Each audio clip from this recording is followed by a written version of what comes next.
It was 2 a.m. in a Juilliard dorm room in 1973. Two strangers, both 22 years old, both assigned as roommates, couldn't sleep.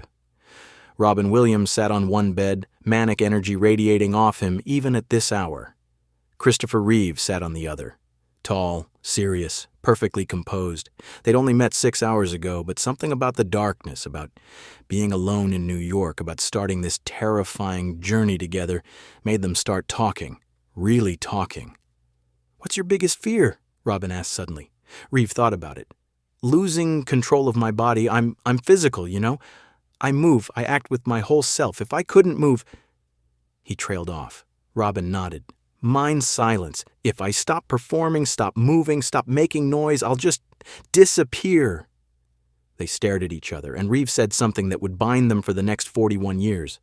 "Okay, deal. Whoever faces their fear first, the other one shows up, no matter what." 22 years later, when Reeve was paralyzed and couldn't move a muscle, Williams showed up dressed as a Russian proctologist. 19 years after that, when Williams' mind was betraying him and silence was closing in, he found an envelope in his drawer. Inside was a letter from Reeve, written before he died, to be opened when the silence gets too loud. What that letter said, and why Williams wore Reeve's Superman pin every day for 10 years, revealed a promise kept beyond death. September 1973, New York City, the Juilliard School, room 304. The most prestigious performing arts conservatory in America had just accepted 2 students into John Houseman's legendary advanced program. Out of hundreds of auditions, only 2 made it: Robin Williams and Christopher Reeve. They'd been assigned as roommates. It seemed like a mistake from the start. Christopher Reeve was everything Robin Williams wasn't: tall, 6'4", classically handsome, Ivy League educated at Cornell, serious, disciplined, methodical. He unpacked his belongings with military precision, arranged his books alphabetically, set up his desk like he was preparing for a corporate job. He'd brought a coffee maker, a small television, classical music records. He looked like he belonged in a Brooks Brothers catalog. Robin Williams was chaos in human form, short, stocky, nervous energy barely contained in his body. He showed up with 2 duffel bags, a collection of toy voices he did while unpacking, and enough manic intensity to power a small city. He couldn't stand still. He'd pace while talking, do impressions of their dorm neighbors, bounce ideas off the walls. Within an hour of moving in, he'd already nicknamed Reeve Studley because of his perfect posture and good looks. They were opposites. Complete opposites, and for the first 6 hours they barely spoke beyond polite pleasantries. Reeve studied his script for tomorrow's class. Robin did voices to himself in the corner. It was going to be a long year, but at 2 a.m., when the city outside finally quieted down, when the other students in the building had gone to sleep, something shifted. Neither of them could sleep. Robin was lying on his bed, staring at the ceiling, his mind racing. Reeve was sitting at his desk, pretending to read, but clearly just as awake, just as anxious. "Can't sleep either?" Robin asked into the darkness. "First night in a new place," Reeve replied. "Always takes me a while." "Yeah, same." Robin sat up. "You scared?" Reeve turned in his chair. "Of what?" "This. All of it. Juilliard. Houseman. The fact that we're supposed to be the best of the best, and I feel like an absolute fraud." Reeve was quiet for a moment. Then he laughed. Actually laughed. "You feel like a fraud? I watched your audition. You did 7 different characters in 3 minutes. You're a genius. I'm the one who shouldn't be here. Are you kidding? You're perfect. You look like a leading man. You move like a dancer. I look like a manic garden gnome." That broke the ice. They both laughed.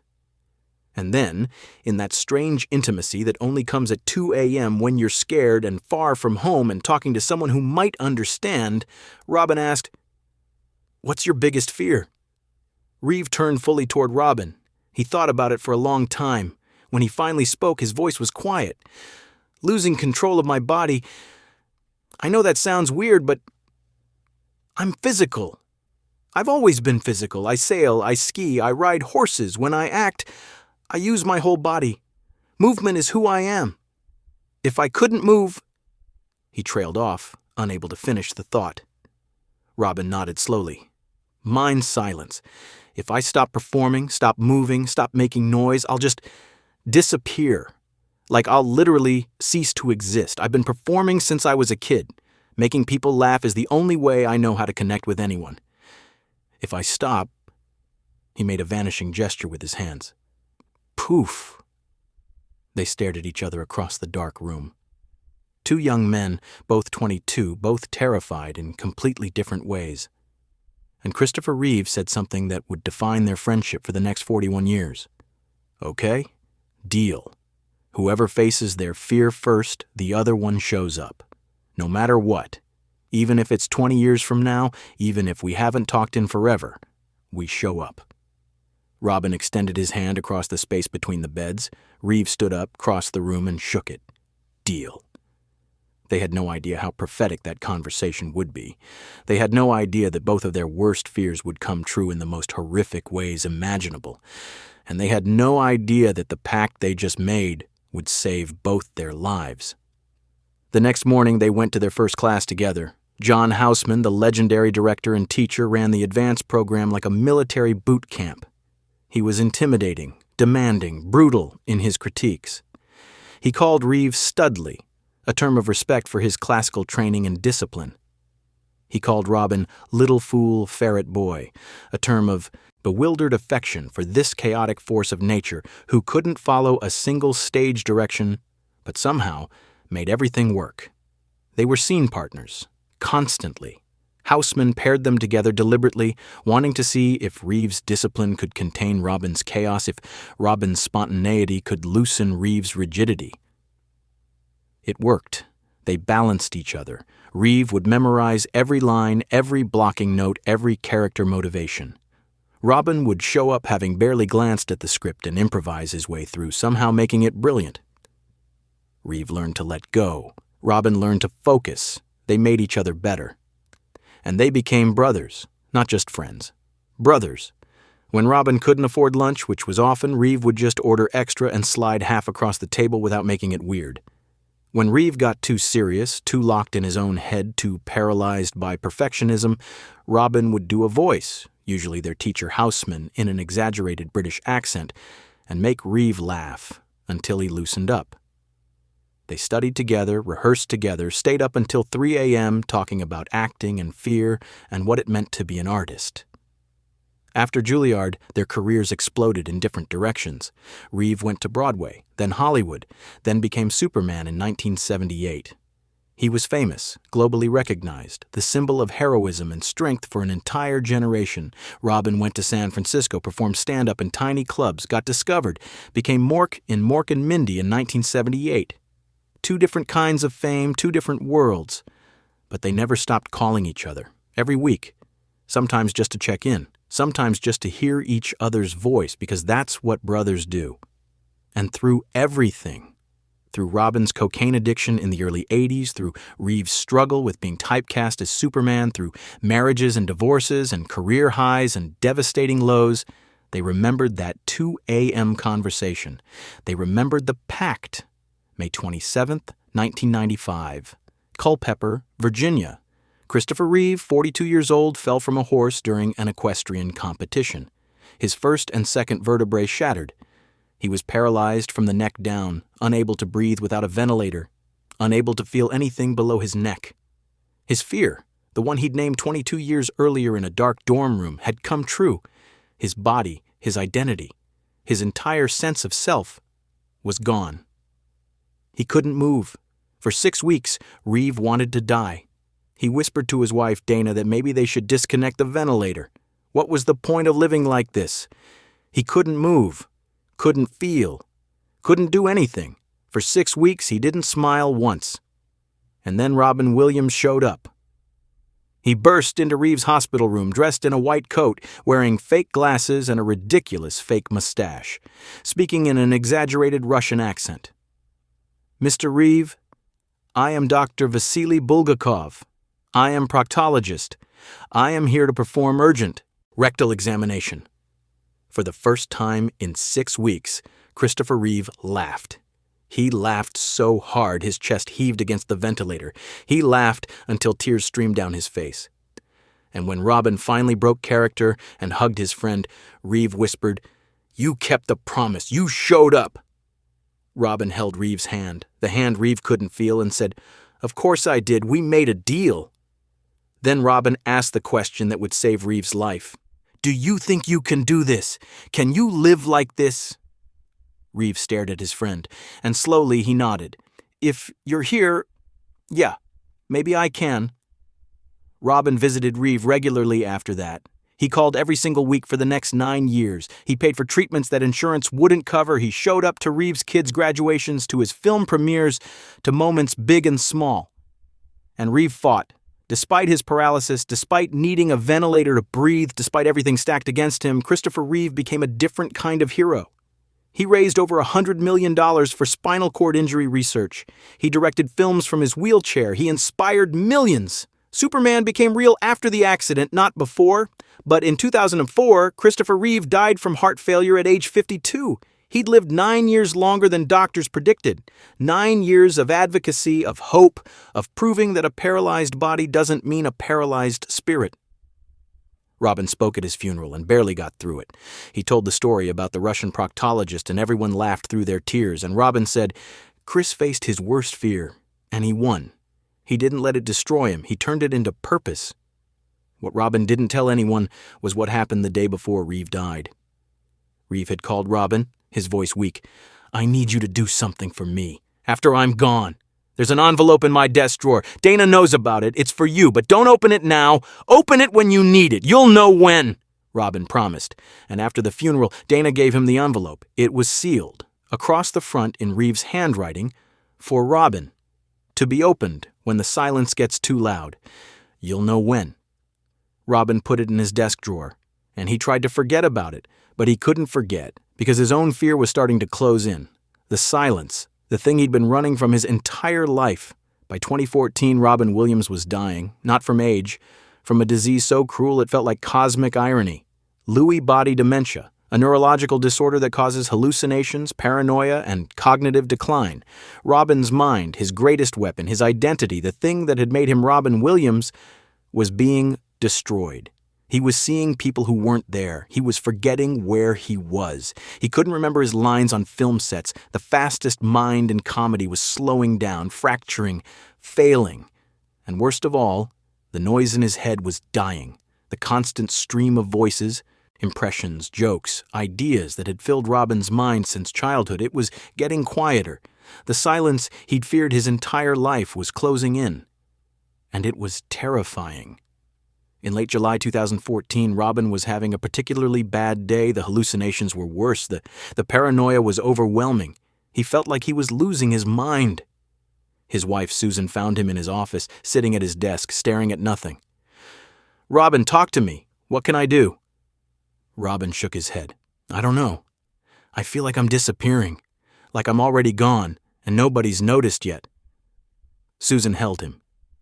And then she saw him looking at his desk drawer, the one he never opened. "What's in there?" she asked gently. "A letter from Chris. He told me to open it when the silence gets too loud." Robin's voice broke. "I think it's too loud now." Susan opened the drawer. Inside was the envelope, still sealed after 10 years. Robin's hands were shaking from the disease as he tore it open. Inside was a letter in Reeve's handwriting and a small Superman pin, the one Reeve wore on his jacket at public appearances. Robin unfolded the letter and read, "Robin, if you're reading this, then I'm gone. And if you're reading this, then you're facing your fear, the silence, the thing you told me about when we were 22 years old in that dorm room. I'm sorry I'm not there to show up for you the way you showed up for me. But I'm going to try anyway. You kept your promise. When I was paralyzed, when I couldn't move, when my worst fear came true, you burst into my hospital room in that ridiculous doctor costume and made me laugh. You saved my life that day, not just physically. You gave me a reason to keep breathing. You reminded me that even though my body was broken, I was still me. Still Chris, still your brother. Now it's my turn. I know what's happening to you. I know you're scared. I know the silence is closing in and you feel like you're disappearing. But here's what I need you to understand. You are not your noise. You are not your performances. You are not the voices or the impressions or the manic energy. That's what you do. It's not who you are. Who you are is the guy who sat up with me at 2 a.m. when we were scared kids far from home. Who you are is the friend who paid my medical bills in secret for 9 years. Who you are is the man who flew into war zones to make soldiers laugh. Who you are is my brother. The silence isn't your enemy, Robin. It's where you've always belonged. It's where the real you lives underneath all the noise. I know that's terrifying. I know you spent your whole life running from it, but I'm telling you from someone who lost his body and had to learn who he was without it, you don't disappear in the silence. You find yourself. So here's my promise to you, even though I'm gone, when the silence gets too loud, when you feel like you're vanishing, put on this Superman pin. It's the one I wore at all my speeches, all my appearances. Every time I wore it, I thought about you, about how you saved me. About how you showed up when I needed you most. Wear it, and remember, you don't have to be Superman. You don't have to save everyone. You don't have to perform. You just have to be Robin. That's enough. That's always been enough. I love you, brother. Thank you for showing up. Thank you for keeping the promise. And please, please try to forgive yourself for being human. Your friend always, Chris P.S. The silence doesn't mean you've disappeared. It means you finally get to rest. Robin Williams read that letter 3 times. Then he picked up the Superman pin, held it against his chest, and sobbed. Susan sat with him on the floor of his office for an hour while he cried. When he finally stopped, he put the pin on his jacket, and he wore it every single day for the next 3 weeks, every day, every moment. A tiny Superman pin over his heart, a reminder from a friend who'd been dead for 10 years. On August 11th, 2014, Robin Williams took his own life. The Lewy body dementia had become unbearable. The hallucinations, the paranoia, the feeling of his mind disintegrating. It was too much. But when they found him, he was wearing the Superman pin, still on his jacket, still over his heart. After Robin's death, Susan Williams found something else. In Robin's desk, next to where Reeve's letter had been stored, was Robin's own letter, written just days before he died. It was addressed to Chris Reeve, even though Reeve had been gone for a decade. It read, "Chris, I read your letter. You were right about the silence. It's not the enemy, but it's so much louder than I thought it would be. I'm scared. I'm disappearing, and I don't know how to stop it, but I'm wearing your pin. And when I look at it, I remember. You faced your fear. You couldn't move, and you found a way to live anyway. I'm trying, brother. I'm trying to be okay with the quiet. I'm trying to believe that I'm enough without the noise, but it's hard. It's so hard. Thank you for showing up, even from wherever you are now. Thank you for keeping the promise. I love you. I'll see you soon. Robin." That letter was never sent, but it was found, and it proved something beautiful and heartbreaking. Even after death, even across the boundary between life and whatever comes next, these two men kept showing up for each other. They kept the promise they made at 2 a.m. in a dark dorm room when they were just two scared 22-year-olds trying to figure out how to be brave.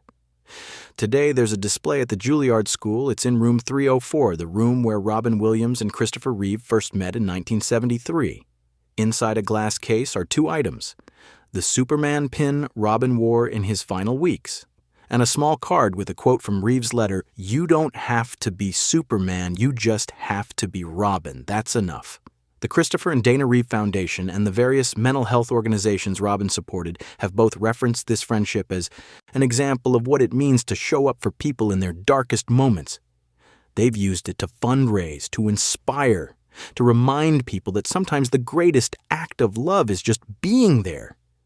If this story about showing up, about keeping promises even when it's impossibly hard, moved you, make sure to subscribe and hit that like button. Share this with someone who needs to hear that they're enough exactly as they are, with or without the noise. Have you ever had someone show up for you when you needed it most? Let us know in the comments below. And don't forget to ring that notification bell for more incredible true stories about friendship, fear, and the promises that bind us together, even beyond death.